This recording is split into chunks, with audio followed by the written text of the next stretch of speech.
All right, guys, this is Manifesto Academy Corp. You know how we do it, man. We just get you guys inspired to keep tuning in on this trade and learn how the proper ways of doing things. So you ask yourself, what am I going to learn today? I want to make a correction to some of the videos I learned, taught you about how to convert feet to inches, inches to feet. So you're going to learn how to do that and be able to properly distinguish between what terms or what symbols you're going to be in at the end of the actual doing the measurements, right? And you're saying why you're learning this, right? So you got to be able to distinguish when you're working in feet and when you're working in inches. You never want to confuse the two because you want to be always be in a sequence of where you work and how you work it. So it's a format by rule of thumb, right? And how you know you're successful again when you be able to teach somebody else as you teach yourself. So this is a really critical way of learning how to do things when you'll be able to teach someone else. When you know you're successful again is when you're out there in the field and you can do it at simultaneously at any given time. So I'm gonna make this really quick and really simple on these concepts, right?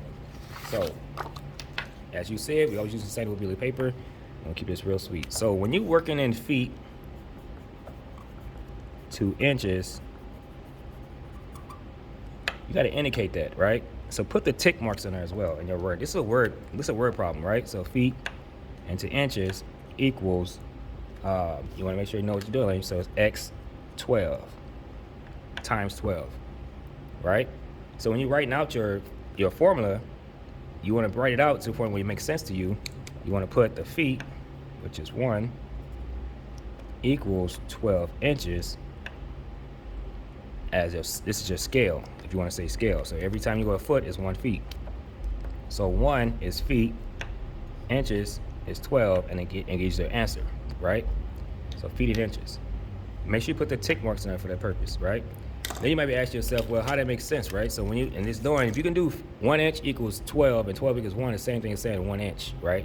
If I can read 1 inch from 0 to 1, I am doing the same thing as saying 0 to 12.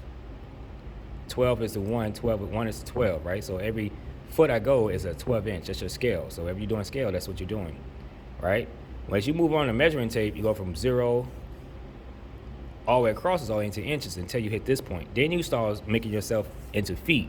To read the measuring tape, is at the top it goes into feet and inches, and at the bottom it goes down to just inches, right? So I give you a number and say like it's 30, right? 30. I'm looking at inches.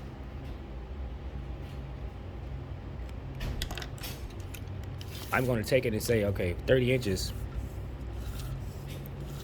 It's like saying, now I'm looking at this thing and saying it's 2 foot 6, but it's really 30 inches. It's the same thing equivalent because 1 equals 2, 1 equals 12, and 12 equals 1. So 12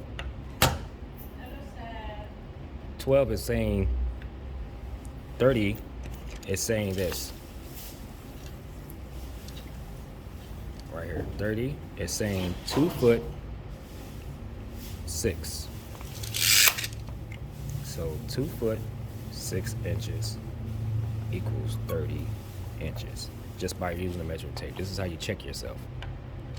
Again, 2 foot 6 is saying 30 inches. This is how you read measuring tape. That's all it is. All right, now we're going from just put a script line through here. Let's do inches into feet. So inches to feet. Again, put your tick marks in there. Inch, foot equals divide by 12.